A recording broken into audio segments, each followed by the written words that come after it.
शेख जी की पैरवी अच्छी नहीं। बड़े अदब से मैं सलाम करूं, मेरे सलाम का जवाब दें। अस्सलामु अलैकुम वरहमतुल्लाहि वालेकुम वबरकातुहू। सलाम व रहमतुल्लाह। आक़ा करीम सल्लल्लाहु अलैहि वसल्लम की बारगाह नूर व करम व कुद्स में दुरूद शरीफ का हदिये तबरीक पेश करें और पढ़े। अल्लाहुम्मा सल्ली अला सय्यदना व शफीअना व नबियना व मौलाना नूरिका मुहम्मद व अला आलि मुहम्मद बिअदद कुल्लि मालूमिन लक बिअदद कुल्लि मालूमिन लक बिअदद कुल्लि मालूमिन लक। अल्हम्दुलिल्लाह रब्बिल आलमीन। हुजूर सैयदना शेख सरकार गौसे आज़म गरीब नवाज की करामतों में से अजीम करामत आला हज़रत सरकार की ज़ात है और उनके इल्म फज़ल के वारिस हैं हुजूर मुफ्ती आज़म आलम हम शबीह है सरकार गौसे आज़म। अल्हम्दुलिल्लाह रब्बिल आलमीन। इस ज़मीन पर उनकी तन्हाइयों में इक्तिसाब फैज़ के लिए जिस ज़ात ने अपने आप को ज़म किया उनकी सोहबतों के हवाले से आज उर्दू ज़बान व अदब किसी इल्मी मदरसे से निकल कर बैरून मुल्क का सफ़र करती है मज़हब अहले सुन्नत के जज्बात और एहसासात के साथ में, जैसे जामिअतुल अज़हर शरीफ। तो उन सफ़र करने वाले मुसाफिराने उलूम दीनिया में से शाज़ व नादिर ऐसा कोई आलिम दीन हो जिस पर उस ज़ात का एहसान आपको, जिस शख्सियत पर उसका एहसान नजर ना आए। ऐसा मुश्किल है कोई मिले जिसे दुनिया उस्ताजुल उलमा ख्वाजा इल्म फन ख्वाजा मुज़फ़्फ़र शाह अली रहमतुल्लाह के नाम। मैंने भी जिंदगी में कुछ रातें, कुछ सुबहें, कुछ शामें उनके कदमों के नीचे गुजारी हैं। मेरे भाई जो मुझे एयरपोर्ट रिसीव करने गए थे, मुझे बताया तो उस वक्त से मैं मचल रहा था मैं आज जाऊंगा उनकी मज़ार शरीफा के करीब, उनके कदमों के करीब लिपट करके मैं भी अपनी बिपता को, अपने अरीज़े को पेश करूंगा कि परवरदिगार आलम उनके दिल में जो इल्म रसूल, इल्म अली, इल्म रज़ा की बरकतें थी अल्लाह उसके छींटे अता फरमाए।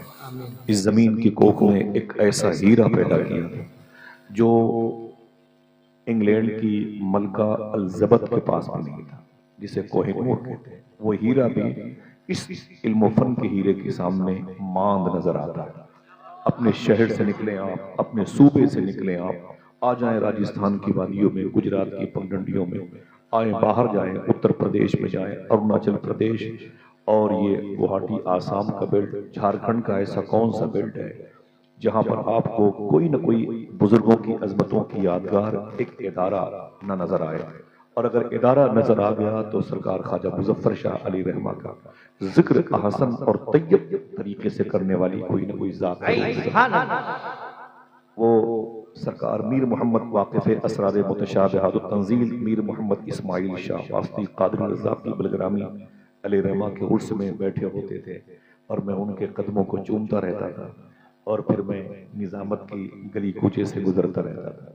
आज यहाँ पर आया तो पता चला कि जितनी बहारें मौजूद हैं ये सब उन्हीं की मरहूम मिन्नत है। अल्लाह तबारक व तआला उनके बारगाह के फयूज़ व बरक़ात से हम सब के दिलों को रोशन फरमाए। दिल से बोले आमीन।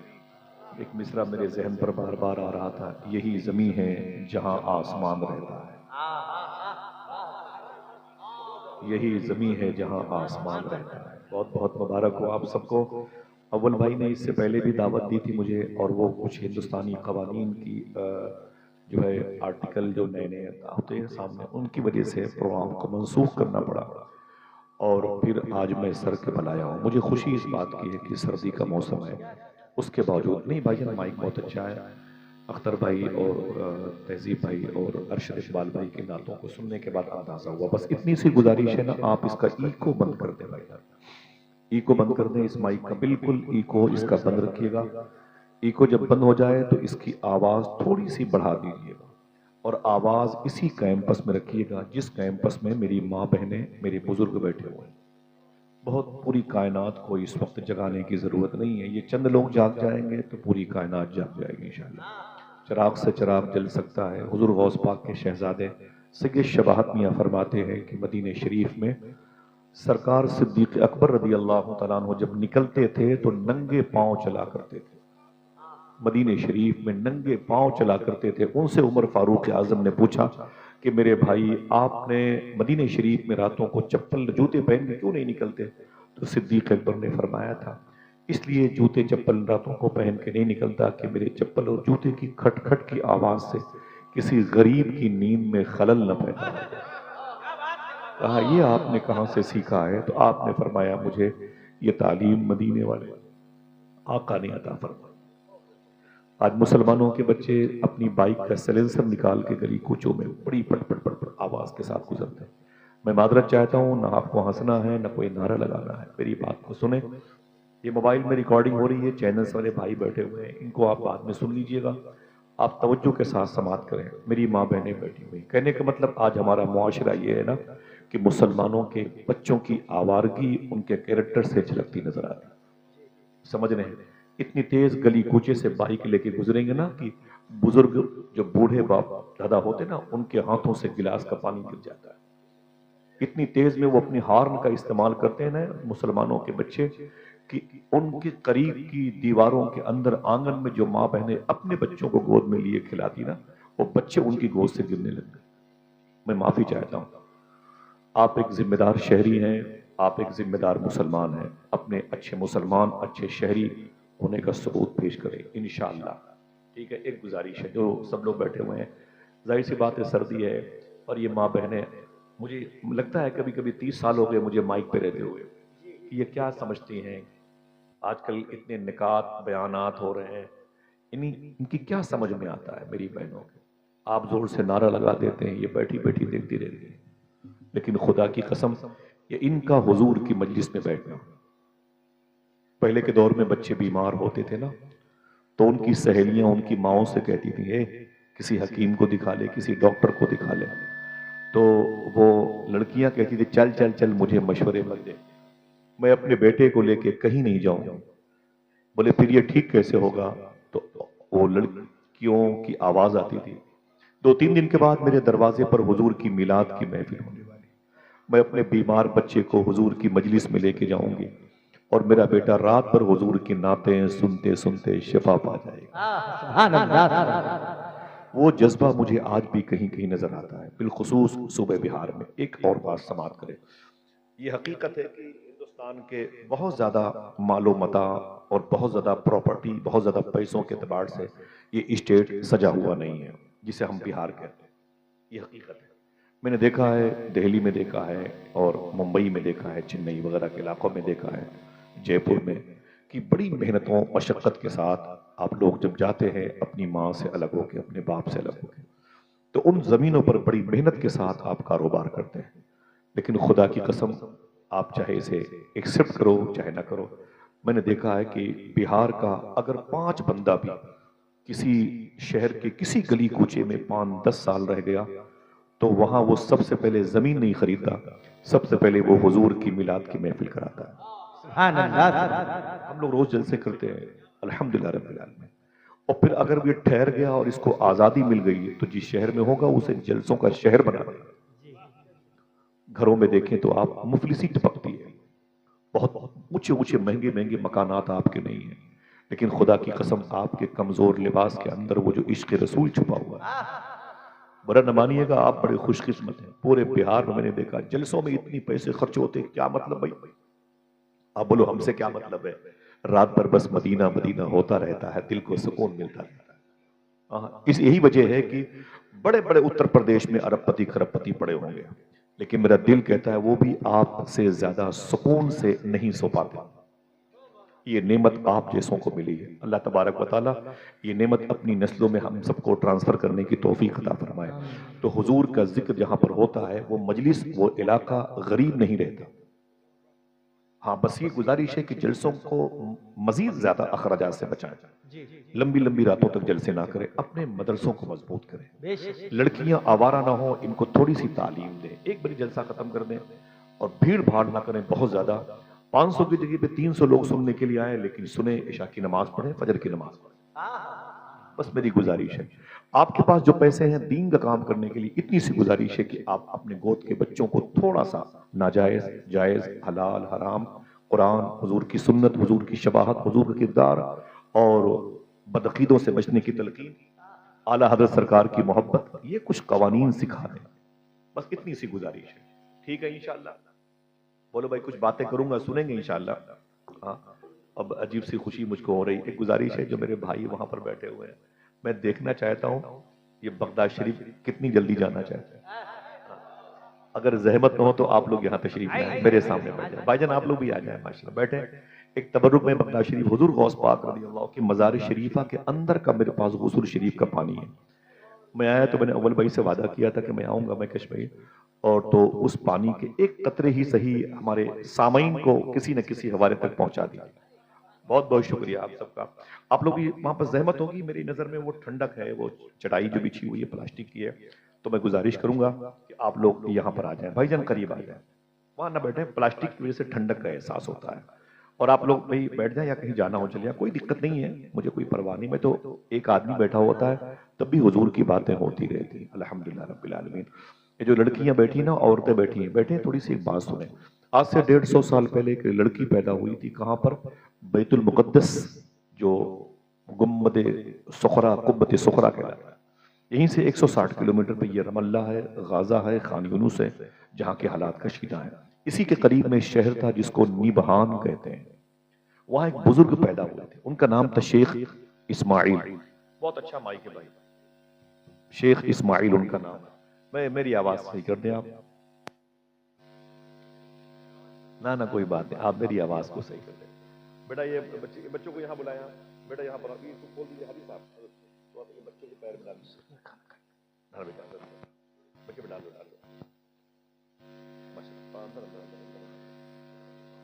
अख्तर भाई नाशरी पढ़ रहे थे, बैठा हुआ था तहजीब भाई और फिर अरशद भाई। बड़ी खूबसूरत आवाजें थी भाई, ज्यादा दिक्कत नहीं मेरी वजह से। हाँ ठीक है, बगदाद शरीफ चलेंगे आप लोग इंशाअल्लाह? बोले चलेंगे। कितने लोग हाथ उठा के बोले इंशाअल्लाह? नियत कर लें आप गौस पाक की बारगाह में जाने का। सूफी सुल्तान मियां फरमाते हैं, जब कोई गौस पाक की बारगाह में जाने की नियत कर लेता है तो उससे कह दो कि नियत कर लेने का मतलब हाजिरी है। अगर किसी ने नियत कर ली तो समझ लो वो हाजिरी का शरफ पा गया, और जिसने हाजिरी का शरफ पा लिया समझ लो कि वो मकबूल हाजिरी का शरफ पा गया। समझे आप? तो जाने का इरादा है इंशाअल्लाह? बोले भाई, दिल से बोले, दिल से बोले। हाँ, हुजूर गौस पाक की बारगाह में। या शेख अब्दुल कादिर,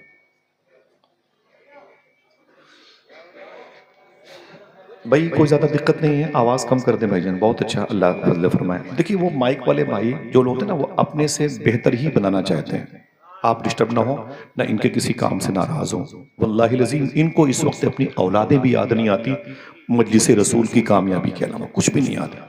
बस उसमें लगे हैं अपनी मेहनत में। थोड़ी सी इसका जो इको है वो बंद करके आवाज बढ़ाइएगा, आवाज थोड़ी सी बढ़ाइएगा, इको बंद रख के आवाज बढ़ाइएगा, इसी कैंपस तक रखिएगा। ठीक है, चलेंगे इंशाल्लाह बगदाद शरीफ। दिल से बोले इंशाल्लाह बोले। कुरान शरीफ में एक आयत करीमा है, वो अम्मा बिनिअमति रब्बिका फहद्दिस। अल्लाह कहता है मेरी नेमतों का चर्चा करो। कुरान शरीफ में आयत करीमा है, अला इन्न औलिया अल्लाह ला खौफुन अलैहिम वला हुम यहज़नून।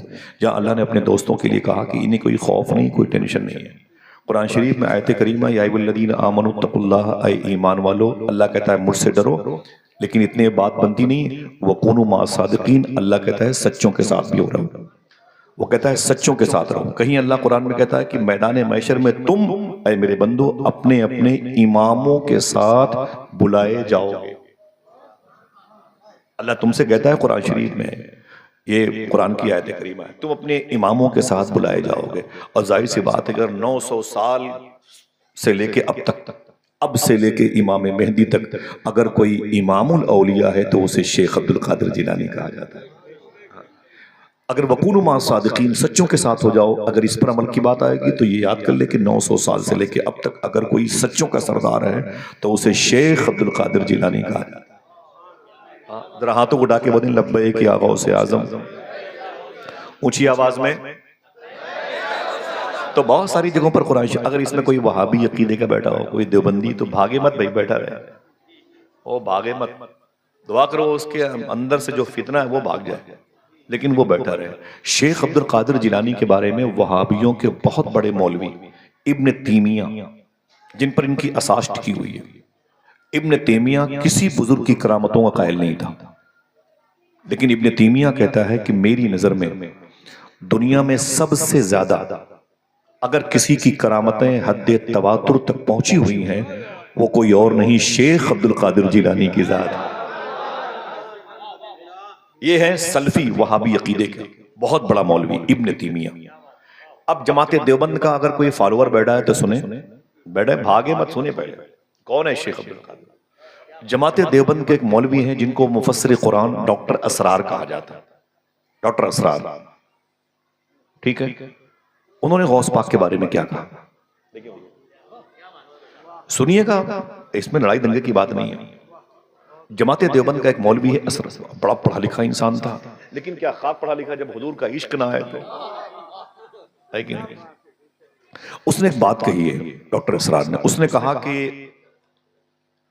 कुरान शरीफ 900 साल पहले नाजिल हुआ। फिर कुछ किया आपने माशाअल्लाह, मुहम्मद रसूलुल्लाह सल्लल्लाहु अलैहि वसल्लम। आवाज फिर चली गई माइक। ऐसा करें अब आप यहां आए, मैं वहीं आता हूं।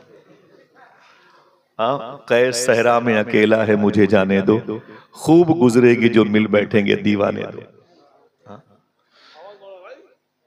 वो डॉक्टर इसरार कहता है, सुने भाई अब अपना काम करके अब आप लोग आराम करें भाई जाके, ठीक है, मुझे कुछ बातें करने दें इनसे।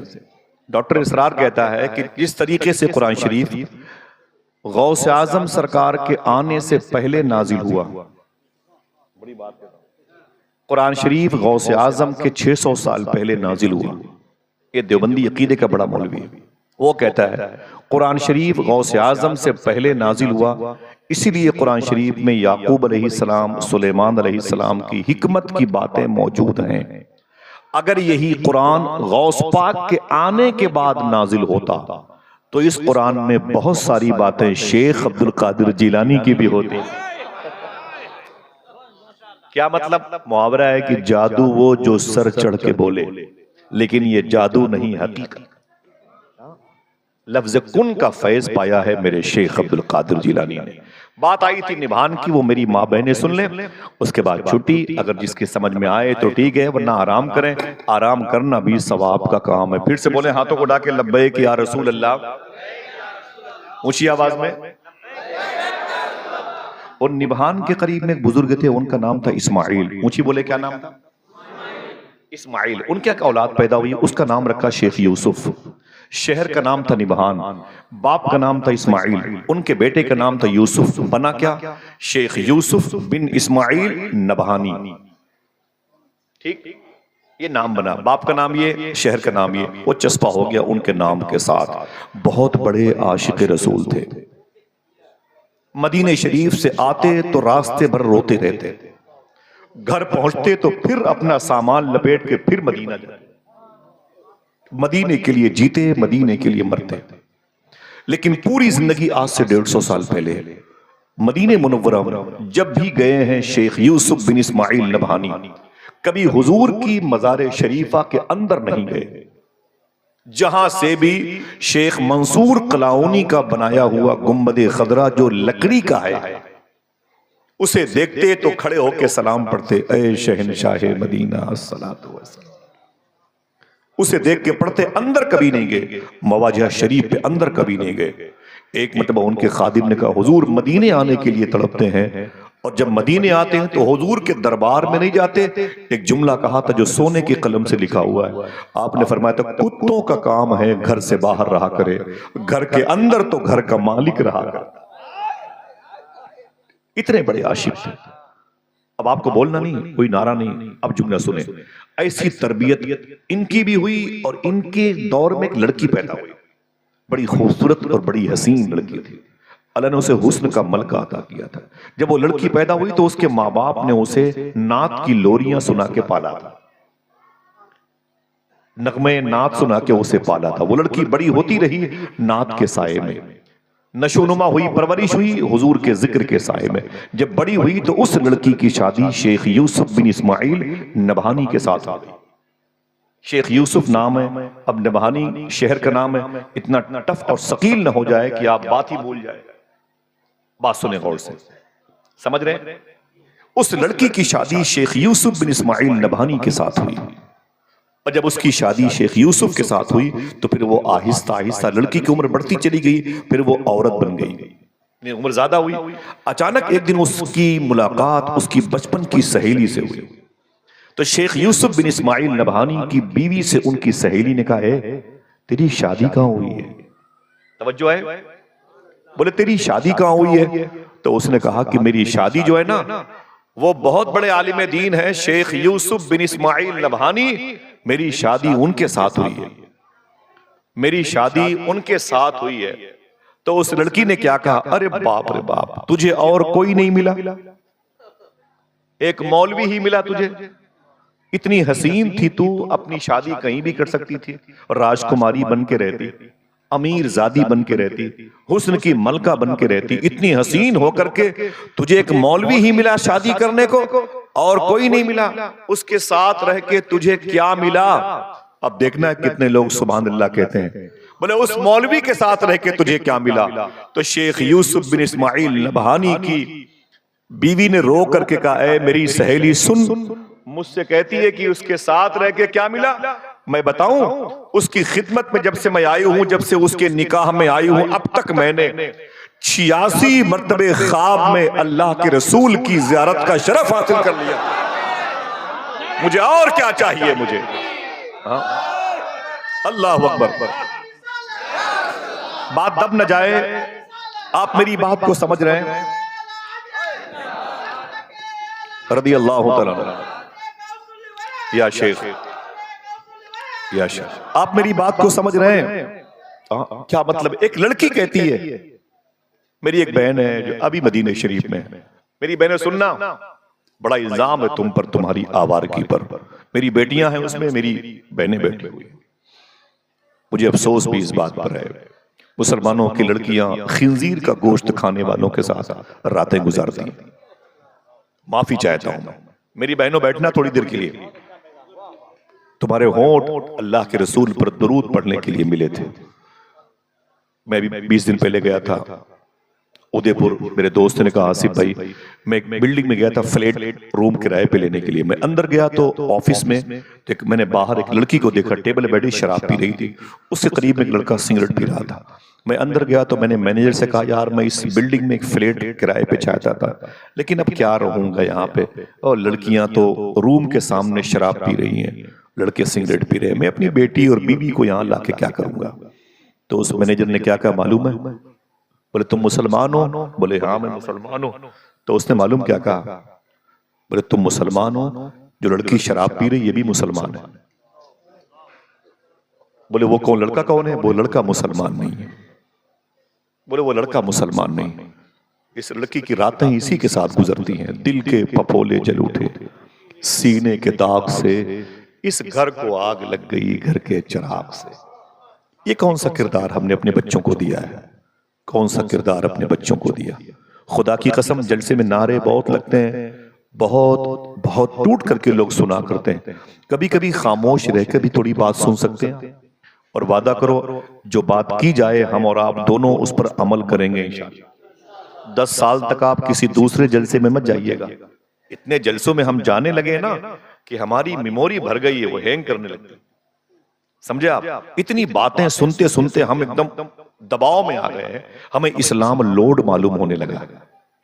जो सुने उस पर अमल कर लें, 10 साल तक किसी दूसरे जलसे में न जाए, लेकिन जो बातें किसी एक जलसे में हो उसको सुन के अमल में लाएं तो हर रात अपने घर में सोते रहेंगे, लेकिन जलसों में जाने का सवाब मिलता रहे।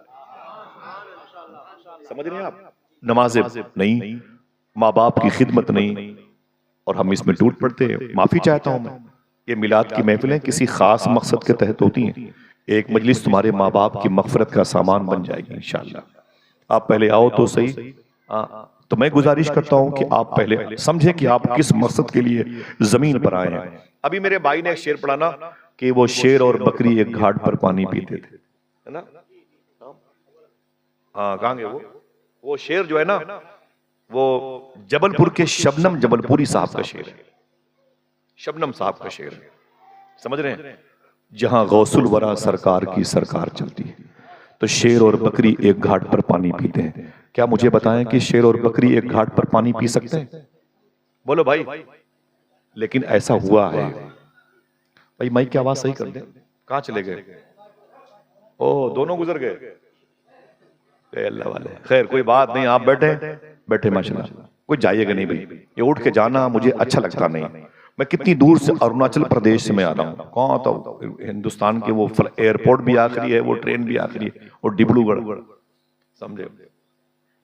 सुने आप भाई, ये जो शेर और बकरी की बात की जा रही ना, ऐसा हुआ है 1350 साल पहले मुल्क शाम, जिसका दो नाम है, सीरिया और शाम, इसके जंगल में, जिसकी राजधानी को दमिश्क कहते हैं, इसके जंगल में एक नदी बहती है, मुल्क शाम के जंगल में, जहां 1350 साल पहले एक ही जगह पर, एक घाट पर शेर भी पानी पी रहा था और बकरी भी पानी, 1350 साल पहले। तब देखने वाले ने कहा, यार ये शेर अंधा है क्या, ये बकरी पागल है क्या? बोले क्यों? बोले ये दोनों एक ही घाट पर पानी पी रहे हैं। तो बताने वाले ने क्या कहा, दिल पे हाथ रख के बोलिएगा। बोले बात यह है, न शेर अंधा है न बकरी पागल है। बोले फिर ये शेर बकरी पर हमला क्यों नहीं करता, बकरी शेर को देख के भागती क्यों नहीं? तो बताने वाले ने कहा, बात यह है कि इस वक्त मुसलमानों का एक बादशाह जिसका नाम उमर बिन अब्दुल अजीज है, ये अल्लाह से इतना डरता है कि उससे जंगल के शेर भी डरा करते हैं। वो बादशाह अल्लाह से डरता है तो उससे जंगल के शेर भी डरते हैं। तो मैंने कहा जरा इनका बायोडाटा देखें तो। उमर बिन अब्दुल अजीज कौन है? बहुत बड़ा नाम है। इनके बाप भी गवर्नर थे, ये भी गवर्नर थे, बाद में मोमिनों के अमीर बने, खिलाफत राशिदा की याद दिलाई। इनके ससुर, ससुर के बाप, बाप के बाप, तीनों अपने वक्त के दुनिया के सबसे बड़े बादशाह थे। समझ रहे हैं आप? सबसे बड़े बादशाह थे दुनिया के। मैं सबसे मुत्तफिक नहीं, ये अलग बात है। ओके, अहले बैत पर बड़ा जुल्म हुआ इनके दौर में, वलीद मरवान वगैरह की बात कर रहा हूं, ये पढ़े लिखे लोग बैठे हुए, समझे। लेकिन बात उमर बिन अब्दुल अजीज की हो रही। मैंने कहा देखिए इनकी दादी, दादा, परदादा, परदादी कैसे है, इनकी नानी, इनकी नाना, इनके परनानी, इनके परनाना कैसे हैं। इनका बायोडाटा देखे तो इनके पुरखों में एक नाम निकल के आया, दिल कहे तो सुभान अल्लाह कहिएगा, उनको दुनिया हजरत उमर फारूक आजम कहती है। जरा हाथ उठा के बोले क्या कहती है? हजरत उमर फारूक आजम कहती है। मैंने कहा देखो इनका बायोडाटा उमर बिन अब्दुल अजीज का, तो इनके पुरखों में इनका नाम आया, इनके पुरखों में इनका नाम आया। अब उमर फारूक आजम कौन है? हुजूर ने क्या इरशाद फरमाया, मेरे बाद कोई नबी होता तो उमर होते, कोई मना करे तब भी सुभान अल्लाह कह दिया करो। ऐसे मौके पर हुजूर ने फरमाया उमर की जबान से फरिश्ते बोला करते हैं। हुजूर ने फरमाया जिस गली से उमर गुजरता है शैतान नहीं गुजरता। और एक बात बड़ी प्यारी मेरे आका ने और फरमाई कि ऐ मेरे गुलामों, जब नेकों की बात करना तो मेरे उमर की बात जरूर कर ले। उमर की बेटी हजरत हफ्सा, हुजूर की बीवी, मोमिनों की माँ, और उमर फारूक आजम गुम्मदे खदरा के नीचे पहलुए रसूल में लेटे हुए हैं। ये है उनका स्टेटस। दुनिया का एक ऐसा वाहिद बादशाह गुजरा है जो रातों को अपनी सिक्योरिटी के साथ नहीं टहलता था, अपना होलिया बदल के, अपने चेहरे को छुपा करके, अपनी शनाख्त को छुपा करके, पगड़ी सर पे बांध करके मदीने शरीफ की गली से गुजरते थे। दरवाजे दरवाजे कान लगा के सुनते थे कि अंदर कोई बूढ़ा बुजुर्ग भूखा प्यासा तो नहीं है, कोई औरत डिलीवरी पोजीशन में तो नहीं है। अगर कोई बुजुर्ग बूढ़ा होता तो उसके लिए दवाओं का इंतजाम करते, परेशान होता दवा की वजह से। और कोई औरत डिलीवरी पोजीशन पे होती तो अपनी बीवी को बुला करके उसकी डिलीवरी में आसानी पैदा करते। और अगर कोई यतीम बच्चा भूख की वजह से रोता तो उमर फारूक आजम अपने घर से राशन अपने पीठ पे ला करके उसके घर में अपने हाथों से रोटियां बना के उसे खिलाते थे। इतना बड़ा बादशाह जिसके दौर में 14 कम 1100 शहर फतेह हुए। लिख लो इसको, 1086 शहर जिसके दौर में फतेह हुए हैं, उसका नाम उमर फारूक आजम। दुनिया की 2 सुपर पावर हुकूमत है, एक को रोम इटली कहते हैं, एक को मदायन फारस ईरान कहते हैं। दोनों बादशाहों के महलों पर इस्लामी झंडा इन्हीं के दौर में लहराया है। समझ रहे हैं आप? अब एक बात सुनिए आप, यही उमर फारूक आजम इतना बड़ा नाम है, उसके बावजूद रातों को मदीने शरीफ में नंगे पांव और खामोशी से कान लगा लगा के घर के करीब से गुजरते थे। एक दरवाजे के करीब पहुंचे तो अंदर से आवाज आई। सुनना मेरी बहनों, एक दरवाजे के करीब पहुंचे तो अंदर से आवाज आई। एक माँ अपनी बेटी से कह रही थी। माँ ने कहा, ऐ मेरी बेटी, दूध में पानी मिला दे। समझ में आ जाएगा शेख अब्दुल कादिर गौस पाक का तस्करा यहां क्यों हो रहा है। जब अस्ल अच्छी होती है तो फिर नस्ल अच्छी होती है।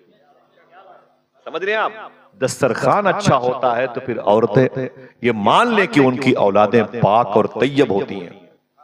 दस्तरखान के निवाले हराम के हो जाएं तो कोई मुअव्विज़, कोई आमिल, कोई बंदिश करने वाला हमारे बच्चों को आवारगी से नहीं बचा सकता। समझे? वही उन्हीं की नस्लें बदअकीदा होती हैं जिनके दस्तरखान पर लुक़्मे हराम के आते हैं। मैं शेख अब्दुल कादिर की महफिल में, गौस पाक की महफिल में गौस पाक की बात करूंगा और बताऊंगा कि वो सुल्तानुर रिजाल कैसे, वो सुल्तानुल औलिया कैसे। पहले बात सुनो, बैकग्राउंड अगर अच्छा होता है ना तब आने वाली नस्लें मुस्कुराती हैं, वरना नस्लें इलाहाबाद के मंसूर पार्क में अपने बाप की कब्र पे बैठ के बच्चे ताश खेल रहे थे। अपने सगे बाप की कब्र पे बैठ के बाप का जनाजा उठा तो बेटों ने कहा खबरदार, इस जनाजे को दफन नहीं करने देंगे। कहा क्यों? कहा इसने अभी सही तरीके से बंटवारा नहीं किया। बेटी मैदान में आ गई, उसने कहा ना ना ना, मेरे बाप को जाने दो, भाई एक तरफ और बहन एक तरफ।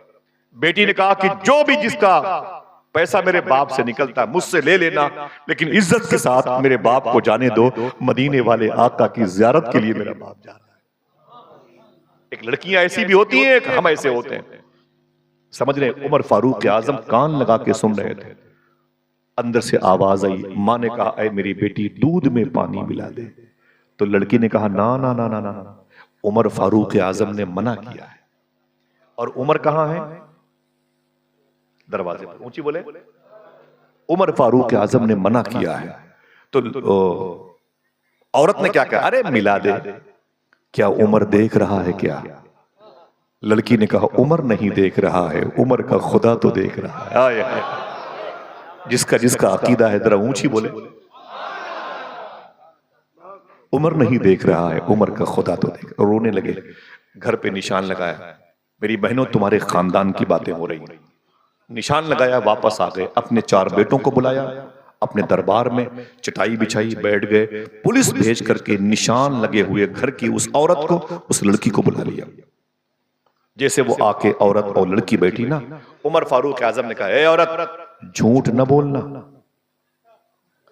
झूठ न बोलना। बोले ठीक है हुजूर, रात में किसने कहा था दूध में पानी मिला दे? ओ तो उसकी तो बत्ती जल गई। ओ इसका मतलब है इन्हें खबर हो गई, रात में किसने कहा था दूध में पानी मिला दो? तो औरत रोने लगी, बोले हुजूर ये खता मेरी है। अच्छा ये किसने कहा था दूध में पानी मिलाने के लिए? उमर फारूक आजम ने मना किया। तो लड़की ने कहा बेइज़्निल्लाह ये बात मैंने कही थी, अल्लाह के हुक्म से ये बात मैंने कही। अच्छा फिर ये किसने कहा था कि अरे मिला दे, क्या उमर देख रहा है क्या? तो औरत ने कहा फिर ये गलती मुझसे हुई थी। अच्छा ये किसने कहा था कि उमर नहीं देख रहा है, उमर का खुदा तो देख रहा है। लड़की ने कहा हुजूर ये बात बेफज़्ल रब्बी मैंने कही थी। उमर फारूक आजम रोए तो आंख से आंसू निकले, दाढ़ी शरीफ के इस मुबारक गुलिस्तान में वो गायब हुए। आपने अपने बेटों से क्या कहा? भाई पीछे से पिला दे, भाईजान पीछे से पिला दें या बैठ के दे दें, माशाल्लाह। नहीं नहीं पिलाएं जरूर, पीछे से पिला दें या स्टेज के लोगों को पिला दें। ठीक है, बहुत बहुत शुक्रिया, मोहब्बत है आप सबकी, इतना अच्छा सर्दी में इंतजाम करना इन उलमाए किराम का एक मुबारक वतीरा रहा है। अल्लाह बरकतें अता फरमाए, आमीन। के पिलाएं, किसी को छोड़े नहीं, बच्चों को भी, माँ बहनों को भी पिलाएं। ठीक है, तवज्जो के सुनना। लड़की ने कहा यह बात मैंने कही थी हुजूर, उमर नहीं देख रहा है, उमर का खुदा तो देख रहा है। उमर फारूक आजम ने क्या कहा सुने, अरे मेरे बेटो तुम 4 हो, मेरे औलादो, मेरे बेटो अपनी अपनी शादियां कर लेना अपने अपने हिसाब से, इस्लामी निजाम के हिसाब से, लेकिन मेरी ख्वाहिश है कि तुम 4 में से कोई एक बेटा अपनी शादी मेरी मर्जी से कर ले, मेरी मर्जी से कर ले। तो एक बेटे ने कहा आपकी मर्जी क्या है, आप कहां किसी बेटे की शादी करना चाहते हैं, कौन है वो लड़की? दिल कहे तो सुभान अल्लाह कहना। उमर फारूक आजम ने कहा इस लड़की से मैं शादी करना चाहता, जिसने ये कहा था कि उमर नहीं देख रहा है, लेकिन उमर का, ऊंची बोले उमर का, दिल से बोले उमर का खुदा देख रहा है, ऊंची बोले। तो बेटा रोने लगा। देखिए आप, कोई बात नहीं, मोहब्बतें हैं, बन जाएगा इंशाल्लाह, कोई हमें कोई शिकायत नहीं है और आपको भी शिकायत नहीं होनी चाहिए। ठीक है, बोले उमर फारूक आजम ने कहा ये लड़की है। तो बेटे ने क्या कहा, ओफो थोड़ी ही देर में आपने इस लड़की के अंदर क्या खूबी देख ली है, इसे बहू बनाना चाहते हो, अपने बेटे की बीवी और इसकी इस बीवी के का ज़व्वज अपने बेटे को बनाना चाहते हैं। तो उमर फारूक आजम ने क्या कहा था, अगर आप चाय में मस्त मगन ना हुए हो तो सुभान अल्लाह कहिएगा। उमर फारूक आजम ने रोक करके कहा था, बात यह है कि ये लड़की अल्लाह से बहुत डरती है, ये लड़की अल्लाह से बहुत डरती है। मेरा दिल कह रहा है इसकी शादी होगी, जब ये अपने ससुराल जाएगी ना तो इसकी जो आने वाली नस्लें हैं वो अल्लाह का वली बन के पैदा होंगी। इसलिए मैं बेटे को चाहता हूं कि ये लड़की कहीं और न जाए, मेरे घर आ जाए। इसके दिल में अल्लाह की खशीयत, अल्लाह का खौफ, अल्लाह का डर पाया जाता है। जिसके दिल में अल्लाह का खौफ पाया जाए, उसके रगो रेशे में, उसके लहू में, शिरियानों में बहने वाले लहू में जो मस होकर के औलादे होंगी ना, वो अल्लाह का वली बन के पैदा होंगे। चट मंगनी पड़ बिया, उसी महफिल में आपने अपने बेटे का निकाह उस लड़की से कर दिया। एक गरीब झोपड़ी में रहने वाली बच्ची उमर फारूक आजम की बहू बन गई। बात यहां खत्म नहीं होती है, बात तो अब आगे जा रही है। यही वो दोनों मियां बीवी जब इकट्ठा हुए तो इनकी आने वाली तीसरी नस्ल में एक बेटा पैदा हुआ जिसका नाम रखा गया उमर बिन अब्दुल अजीज। ये वही बच्चा है जब बड़ा हुआ तो बादशाह बना। ये अल्लाह से इतना डरता था कि जंगल के शेर भी इससे डरा करते थे। समझ रहे आप? जब नस्लें अच्छी होती हैं तो पता करो उनकी असल अच्छी रही होगी। अगर ये तरबियतगाह अच्छी होती है तो औलादें अच्छी होती हैं। कारखाना अच्छा होता है तो जो चीजें प्रोडक्ट होके बाहर निकलती है ना, बनती हैं जो चीजें कारखाने में, वो चीजें अच्छी होती हैं। अगर फ्रॉड है तो फिर टोटल फ्रॉड है। आप कहते हैं कि मेरे बच्चे आवारा हैं, हुजूर तावीज दे दीजिए, तो तावीज से बच्चों की आवारगी क्या ताल्लुक? सूफिया कहते हैं पता करो तुम्हारे दस्तरखान पर कहीं से हराम लुकमा तो नहीं आ गया। समझ रहे हैं आप? हुजूर गौसे आजम सैयदना शेख अब्दुल कादिर जी सरकार गौसे आजम, सुने भाई सुने, सरकार गौसे आजम रज़ी अल्लाह, चलेंगे बगदाद शरीफ? हाथ उठा के बोले कितने लोग चलेंगे? माशाल्लाह माशाल्लाह। अभी मैं अक्टूबर के महीने में आया हूं और फिर इंशाअल्लाह 29 दिसंबर को मेरा टिकट है। 20, 18, 17, 18 दिन बाकी हैं। इंशाअल्लाह जाऊंगा तो आप सबका सलाम पेश करूंगा इंशाअल्लाह। इजाजत है? चलेंगे ना इंशाअल्लाह? बहुत बड़ी बारगाह है। अभी मैंने ज़ियारत की थी, हिंदुस्तान के कई लोग वहाँ पे मौजूद हैं, सैयद शफात मियां साहब, मखदूम इकरामी सैयद साहब और मोहम्मद अली फैज़ी साहब, गुलाम नूर मुजस्सम साहब, अहमदुल फत्ताह साहब, सब वहाँ पर खुद्दाम वगैरह सैयदना शेख की बारगाह में। और भी 3 दिन वहाँ मेरे कुछ हिंदू भाई भी बगदाद शरीफ गए थे। आपके झारखंड के हैं, हजारीबाग के विजय भाई हैं, उनके वालिद साहब, ये हमेशा बगदाद शरीफ जाते हैं मेरे साथ, हमेशा। एक औरत है मेरी बहनें बैठी हुई, उसका नाम है पूजा सिंह, वो भी गौस पाक की बारगाह में गई थी, अभी वापस आई। ई को बंद कर दे भाई, ई को इसका बंद कर दे। और जैसा माइक चल बहुत ज्यादा है, मेरे सब्र का इम्तिहान डाले, ठीक है, वरना मैं बगैर माइक के बोलूंगा। मेरी आवाज इसी कैंपस पे रखें और आप आराम करें, आवाज थोड़ी सी बढ़ा के बात खत्म कर दें, बस यहीं पे रखें, ठीक है। हम लोग भी 25-30 साल से ये काम करते हैं, भूल जाते हैं कब घर से निकले थे, कब घर जाना हुआ, बस पैसे के तलाश में थे। जब पैसा आता है तो बगदाद भाग जाते हैं। मेरे बच्चे घर के लोग ना मेरा पासपोर्ट छुपा के रखते हैं, मेरा पासपोर्ट छुपा के रखते हैं कि इसको पासपोर्ट मिल जाएगा तो सीधे बगदाद शरीफ भाग जाएगा, वो किसी जलसे से वीजा लगा के भाग जाएगा। काश बगदाद में घर अपना बनाते जाते, देखते आपके दरबार को आते जाते। चलेंगे ना इंशाअल्लाह? हाँ, तो विजय भाई जब पहली मरतबा बगदाद शरीफ गए थे ना, तो हुजूर गौस पाक की बारगाह में थे, तो मैंने कहा कि विजय भाई गौस पाक की बारगाह कैसे लगी, मेरे शेख का दरबार कैसा लगा? वो हिंदू भाई तो बोले अरे आसिफ भाई मैं तो सीधे जाके गौस पाक की जाली पकड़ के मैंने कहा या शेख या गौस पाक, मैं हिंदू हूँ, हिंदुस्तान से आया हूँ और मुझे नहीं मालूम कि मैं क्यों पैदा हुआ, मुझे नहीं मालूम कि मैं क्यों पैदा हुआ, लेकिन जब से मैंने आपका दरबार देखा है मेरे दिल से आवाज आ रही है बस आप ही को देखने के लिए पैदा हुआ था। हाय हाय हाय, अल्लाह अकबर, आप ही को देखने के लिए पैदा हुआ था। आज वो हर साल बगदाद शरीफ जाते हैं गौस पाक की मोहब्बत में। जब मैंने ये सोचा तो मेरे दिमाग में आला हजरत आ गए। एक तरफ बदअकीदों की, सलफियों की गुस्ताखी रसूल की दरीदा देहनी कि हुजूर गौस पाक के तसर्रुफात का इनकार, एक तरफ हिंदू मजहब के लोग गौस पाक से मोहब्बत कर रहे हैं। फिर मैंने कहा लग रहा है कि 150 साल पहले बरेली शरीफ की जमीन पर सौदागरान मोहल्ले में अल्लामा नकी अली खां के बेटे अल्लामा रजा अली खां के पोते आला हजरत बैठे रहे होंगे, गौस पाक की याद आई रही होगी, हाथ में कलम उठा लिया होगा, सामने डायरी रख लिया होगा, मनकबत लिखना शुरू किया होगा, तलब का मुंह तो किस काबिल है या गौस, मगर तेरा करम कामिल है या गौस।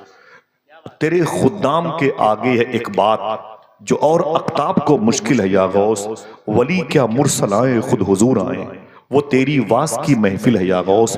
मैंने कहा लिखते लिखते आला हजरत सरकार गौस पाक सरकार की शान में अपना कलाम आगे बढ़ाते रहे होंगे, अचानक इन सलफियों की बदअकीदों की दरीदा दहनी, इनकी गुस्ताखी याद आई होगी। फिर आला हजरत को ऐसे हिंदू मजहब के लोग भी याद आए होंगे जिनके दिल में गौसे आजम की मोहब्बत का चिराग जलता है। तो हो सकता है कि आला हजरत ने कलम को डायरी पे रखा होगा, डायरी को बंद किया होगा, दाहिने हाथ को पेशानी पर मारा होगा और कहा होगा दत तेरी की सितम कोरी वहाबी राफजी की कि हिंदू तक तेरा कायल है या गौस, सितम कोरी वहाबी राफजी की कि हिंदू तक तेरा कायल है या गौस। हुजूर गौस पाक की बारगाह चलेंगे ना इंशाअल्लाह। खुदा की कसम आप चले तो मैं क्या बताऊं आपको। यहां से आप बोलोगे आसिफ भाई वो बात आपने बताई नहीं जो गौस पाक का दरबार तो इससे भी खूबसूरत है, इससे बड़ा दरबार है अल्हम्दुलिल्लाह रब्बिल आलमीन। अभी माजी करीब में जैसे औरतें बैठी ना, मैं आप घर की बहन बेटियां, माजी करीब में एक लड़की थी और वो गौस पाक के शहर में, वो चेन्नई की थी और वो क्रिश्चियन थी और उनकी ड्यूटी लगी। देखिए सच्चों का सरदार कैसा है, अल्लाह की नेमतों का चर्चा करो वो तो नेमत कैसी है। उनकी लग गई ड्यूटी, क्रिश्चियन थी। गौस पाक की मज़ार शरीफा से 4 किलोमीटर के फासले पर सोलहिया एक मकाम है और उसी के सामने एम्बेसडर हाउस विदेश मंत्रालय है और दाएं तरफ शेख जुनैद बगदादी का रोज़े मुबारक है। शेख मारूफ करखी आराम कर रहे हैं। दिल गए तो सुभान अल्लाह कहते, चलेंगे नहीं चलेंगे कि एयरपोर्ट से वापस आएंगे? बोले इंशाल्लाह, इंशाल्लाह बोले। हुजूर गौसे आजम सैयदना शेख अब्दुल कादिर के शहर में वो 4 किलोमीटर के फासले पर विदेश मंत्रालय, वो औरत थी, वो वहां जाके ड्यूटी करती थी, बहुत बड़ी पोस्ट पर थी। वहां के लोगों से कहा कि मुझे इराक घूमना है। किसी ने कहा घूम लो। बोले यहाँ की हिस्ट्री वाली चीजें क्या है? तो बोले यहाँ करीब में नजफ अशरफ है, यहाँ दुनिया का सबसे बड़ा कब्रिस्तान है, 1 करोड़ से ज्यादा मुर्दे वहां दफने हैं। मजहबी तौर पर वहां 2 नबी स्वाले और हूद अलैहिस्सलाम आराम कर रहे हैं। बोले और क्या है? बोले नमरूद का महल इसी मुल्क में है और उसके करीब में वो जगह आज भी मौजूद है जहां पर इब्राहिम अलैहिस्सलाम को आग में डाला गया था। कुरान की आयत नाज़िल हुई, कुलना या नारो कूनी बरदम व सलामन अला इब्राहिम। बोले और क्या है? बोले मकाम इब्राहिम जहां वो पैदा हुए थे। बोले यहाँ और क्या है? बोले याजूज माजूज जहां जिस कुएं में डाले गए वो कुआं भी मौजूद है। बोले और क्या है? और बोले देखो भाई करबला इसी मुल्क में है। तो उस लड़की ने घूमना शुरू किया हर छुट्टी के दिनों में, कभी नजफ, कभी करबला, कभी कुरकुक, कभी सुलेमानिया, कभी शुमाली इराक, कभी बसरा, खूब जाती थी।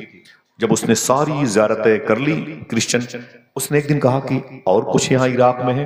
तो किसी ने कहा 4 किलोमीटर के फासले पर औलिया के बादशाह शेख अब्दुल कादिर जिलानी आराम कर रहे हैं।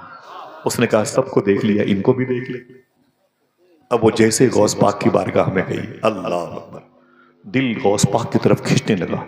जाली के करीब बैठी तो बस बैठी रही, रोई तो रोती रह गई, उठने का नाम न ले। बहुत देर हो गई, लौट करके आई, ऑफिस में दिल न लगा। छुट्टी खत्म हुई, सीधे गौस पाक की बारगाह। मुरहार सिंगार तुम्हीं से है, बगियन में बहार तुम्हीं से। दिल न लगा ऑफिस में, फिर भाग के गई गौस पाक की बारगाह में। ऐसे करते करते करते करते आखिर वो दिन आ गया, उसकी छुट्टी खत्म हो गई। उस विदेश मंत्रालय से हिंदुस्तान की हुकूमत ने कहा आप वापस आ जाओ, काम आपका खत्म हो गया, इंडिया वापस आ जाओ। रोने लगी, उस कागज को लेके गौस पाक की बारगाह में गई। बोली या शेख अब्दुल कादिर गौस पाक, मैं जब तक यहाँ थी आप मुझे बुलाते थे, अब इंडिया जा रही हूँ, मेरी छुट्टी खत्म होने वाली है, अब पता नहीं आप मुझे बुलाएं कि न बुलाएं। मैं बगैर आपके यहाँ रह नहीं पाती थी, इतनी दूर चली जाऊंगी तो कैसे मेरी सुबह शामें गुजरेंगी। ये कह के जाली शरीफ के करीब रोने लगी। खुदा की कसम, वहां के खादिम ने कहा दिल कहे तो सुभान अल्लाह बोलना। हुजूर गौसे आजम की मज़ार शरीफा के अंदर से आवाज आई थी, क्या मुझे छोड़ के चली जाएगी? अल्लाह अकबर, क्या मुझे छोड़ के चली जाएगी? बस उन्होंने अपने सारे कागजात फाड़ के फेंक दिए, इनकार कर दिया आने से, वहीं रह गई। और फिर गौस पाक की जाली पकड़ के कलमा पढ़ के ये कह के मुसलमान हो गई। सरकार, लोग दरो दीवार को गवाह बना के कलमा पढ़ते हैं, मैंने आपको गवाह बना के कलमा पढ़ा। और फिर सारी जिंदगी हिंदुस्तान का तस्वुर ही खत्म कर दिया। अपने अपने मुल्क आने का तसव्वुर ही खत्म कर दिया। नाम रखा गया उनका फातिमा। काश इस नाम की बरकत से सुभान अल्लाह कह देते। क्या नाम रखा गया? फातिमा रखा गया। उनकी उम्र तकरीबन 100 साल के ऊपर हुई और ज़ईफ नहीं हुआ। 5-6 साल पहले उनका इंतकाल हुआ है। फातिमा खाला, मालूम है उनसे किसी ने पूछा था, फातिमा खाला क्या आपने कभी गौस पाक को देखा है? देखना भाई, सुभान अल्लाह कहेंगे कि घर जाएं। उस मुबारक खातून से पूछा गया जो 100 साल की उम्र शरीफ, उनसे पूछा गया क्या आपने कभी गौस पाक को देखा है? तो रोने लगे। बोले क्या? बोले कभी आपने गौस पाक को देखा है? आप बड़े पीर की बारगाह में रहती हैं, 40 साल से रहती हैं, कभी गौस पाक को देखा है? तो क्या कहा? देखने की बात करते हो? आज तक ऐसा कोई दिन नहीं गुजरा जब मैं शेख अब्दुल कादिर जिलानी से बातें ना करती हूं। ऐसा कोई दिन न गुजरा जब औलिया के बादशाह उस पर शफकत न फरमाए। कैसी बातें करते हो, अल्लाह अकबर। और मैं अल्हम्दुलिल्लाह रब्बिल आलमीन, जब तक मैं आस्थाने पर रहता था 10-12 सालों में, दोपहर का खाना मैं अक्सर लेके जाता था, उन्हें बिठा के खिलाता था, उनकी चप्पलों को धुल करके मैं पानी पीता था, उनके पैरों को मैं चूमता रहता था। और 100 साल के ऊपर बड़ी ज़ईफ़ा थी। मैं बेटा बैठा हुआ था अम्मी जान के पास, फातिमा खाला के पास। तो मैंने कहा मम्मा, बोले तकलीफ रहती है बेटा, तकलीफ रहती है। उर्दू कुछ कुछ बोलती थी, इंडिया का असर था। तो मैंने कहा मम्मा अगर आप इजाजत दे तो मैं आपके सर में तेल लगाऊं। वो 100 साल के ऊपर थी, ज़ईफ थी, बिल्कुल चलने में दुश्वारी थी। हिंदुस्तान के बड़े बड़े मशाइख किराम जाते थे, उनके जूतियों को चूमते थे। अल्लाह, वो मेरे पास उनके लिबास, उनका ये चंपल शरीफ और उनकी सूतर, उनकी शॉल, उनकी टॉवेल्स, उनका गिलास, उनकी अंगूठी, उनकी तस्बीह सब मौजूद है। तो मैंने कहा, तो बोले नहीं नहीं नहीं। मैंने कहा ना मम्मा, मैं तेरा बेटा हूं। मैंने उनके सर मुबारक पे खूब तेल लगाया। बैठी हुई थी, मुझसे एक दिन कहने लगी कि बेटा सुन। मैंने कहा क्या हुआ? बोले हुजूर गौस पाक ने मुझसे कहा फातिमा तुम फजर की नमाज के बाद या मगरिब की नमाज के बाद एक मर्तबे कसीदे गौसिया पढ़ा करो। मुझे बोले क्या पढ़ना है? कसीदे गौसिया शरीफ पढ़ा करो। फिर मैंने कहा फिर? तो फातिमा खाला कहती गौस पाक ने यह भी कहा और लोगों से कहा करो कि इसे पढ़ा करो, और मैं तुझसे कहती हूं तू भी पढ़ा कर। फिर बोली तू भी लोगों से कहा कर कि इसे पढ़ा। ठीक है, कसीदे गौसिया बहुत मुबारक हुजूर गौस पाक का कलाम है। सकानिल हुब्ब का सातिल विसाली, ये हुजूर गौस पाक का कसीदा है, कलाम है, जिसमें आपने अपनी ओरिजिनलिटी जाहिर फरमाई है। इस कलाम का असर देखें। जहलम नदी है पड़ोसी मुल्क में, उस नदी के किनारे पर एक बुजुर्ग बैठ करके भाई ऐसे उंगलियों को इशारा करते ना उंगलियों से, तो नदी के बीच की लहरें ऊपर चली जाती थी, और जब उंगली नीचे लाते तो लहरें नीचे चली जाती थी। ऐसे खेलते थे, लहरों से खेलते थे। किसी ने पूछा हुजूर कौन सा अमल करते हो कि लहरें आपकी उंगलियों पे नाचती हैं? बोले कोई अमल नहीं करता, एक ही अमल करता हूं, कसीदे गौसिया पढ़ा करता हूं। ये कसीदे गौसिया, हुजूर गौस पाक की बारगाह में रात दिन रहती थी। वो अपने दुपट्टे से गौस पाक के आंगन की खिदमत करती थी। सुभान अल्लाह, रातों को उठ उठ करके जाली शरीफ की खिदमत करती थी गौस पाक। उनका एक मुबारक काम बताऊं, शायद ये काम आपके अंदर भी ये जज्बा उभार दे। मेरी माँ बहनों, तुम्हारे शौहर तुम्हारे घर से बाहर रहते हैं, तुम्हारी जिम्मेदारी है। सूफिया फरमाते हैं कि रात में सोने से पहले अपने घरों की छतों पर रोटी के चंद टुकड़े या बिस्किट के चंद टुकड़े बाजरा चावल के डाल दिया करो। दरवाजे पर जो कुत्ते भूखे रहते हैं ना, उन कुत्तों को एक रोटी दे दिया करो। सूफिया कहते हैं कि जिन दरवाजों पर कुत्ते भूखे सोते हैं उनकी तीसरी नस्लें भूखी सोएंगी। सूफिया कहते हैं दरवाजे घर के इतने मोटे न बना लिए जाएं फकीरों की सताएं अंदर न जाने पाए, वरना तुम्हारे घर के बच्चे बड़े बीमार होंगे। सूफिया की तालीम है अपने घरों की छतों पर परिंदों के लिए कुछ न कुछ दाने रखा करो, इंशाअल्लाह तुम्हारे घरों में हमेशा खुशहाली बाकी रहेगी। तो फातिमा खाला की आदत थी, सुनिएगा मैं कुछ मांगता नहीं आपसे, लेकिन फातिमा खाला की आदत थी सोने से पहले शाम को रोटियां मंगाती थी, जिसे अरबी में खुब्ज़ कहते हैं। रोटियां मंगाती थी, उसके टुकड़े टुकड़े टुकड़े टुकड़े टुकड़े करके, वो इतनी होती ना, उसे फजर की नमाज के बाद टोकरे में रख करके गौस पाक के आंगन में बिखेर देती थी फातिमा खाला।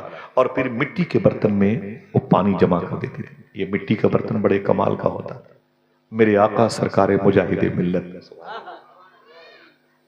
यार नाम तो सुना होगा कभी आपने, बहुत बड़ा नाम है। सरकार मुजाहिद मिलत बगदाद शरीफ गए, वापस आए तो किसी ने कहा गौस पाक ने क्या दिया?